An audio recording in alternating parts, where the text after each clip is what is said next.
ఉన్నతమైన స్థానం ఏంటో తెలుసా? మీకు తెలీదా? ఏంటో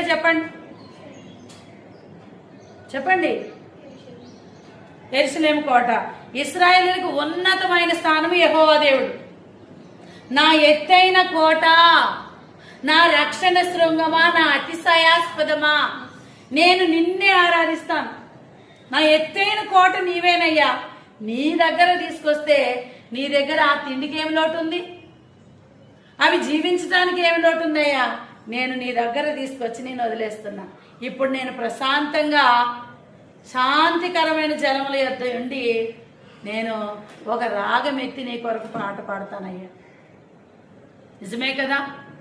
ఈ దినాల్లో ఈ శాంతికరమైనటువంటి జలముల యొద్ద ఇశ్రాయేలీయుల యొక్క ఉన్నత స్థలముల మీద వాటికి దొడ్డి కలదు. అందుకే చూడండి, నా తండ్రి ఇంట అనేక స్థలములు ఉన్నవి. ఆశీర్వదింపబడిన వారులారా లోనికి రండి. 100 మంది వచ్చారనుకోండి, ప్రేయర్ మీటింగ్ పెట్టుకుంటున్నాం. ఎవరన్నా ఒక 30 మంది వస్తామని చెప్పి 100 మంది వస్తే రెండు భోజనానికి అంటామా? 100 మంది వస్తాము, లెక్కేసుకుంటాము. ఇంకా మన టెన్షన్ సరిపోదా? మళ్ళీ ఫుడ్ వడ్డిస్తున్నప్పుడు కూడా సరిపోదా ఒక భయం.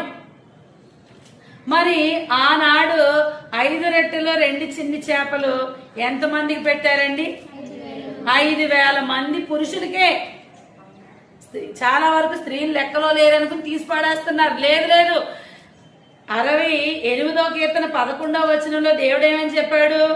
యెహోవా మాట సెలవిస్తున్నాడు, దానిని ప్రకటించు స్త్రీల గొప్ప సైన్యముగా. ఇంత సైన్యం పేరు ఎక్కడ చెప్తామండి? తక్కువగా ఉన్నవారి పేరు చెప్తాము అని దేవుడు చెప్తే తెలివితేటలు ఎక్కువైపోయి మొత్తం బైబిల్ గ్రంథంలోంచి స్త్రీలను తీసేశారు. ఈ 5,000 మంది ఆనాడు ఇశ్రాయేలీలు నడిచి వెళ్తున్నప్పుడు 6 లక్షల మంది కాల్బలం. అంటే మరి చిన్న పిల్లలు ఉన్నారు, పురుషులు కాదు. పురుషుడు అంటే వివాహమైన వారిని కాల్బలం అంటారు. వాళ్ళని మాత్రమే లెక్కలో తీసుకున్నాడు. అంటే మీరు ఇక్కడే గుర్తు పెట్టుకోండి, ఇక్కడ ఎంతమంది ఉన్నాం, అందులో ఇక్కడ ఎంతమంది పురుషులు ఉన్నారు? ఒకరిని లెక్క పెట్టడం గొప్ప, ఇంతమందిని లెక్క పెట్టడం గొప్ప? తక్కువగా ఉన్న వారిని లెక్కించి ఇక్కడ చెప్పడం జరిగింది. ప్రకటించే స్త్రీల గొప్ప సైన్యంగా ఉన్నారు. నిజముగా వాక్యము ఈ దినాల్లో నడుస్తుందండి.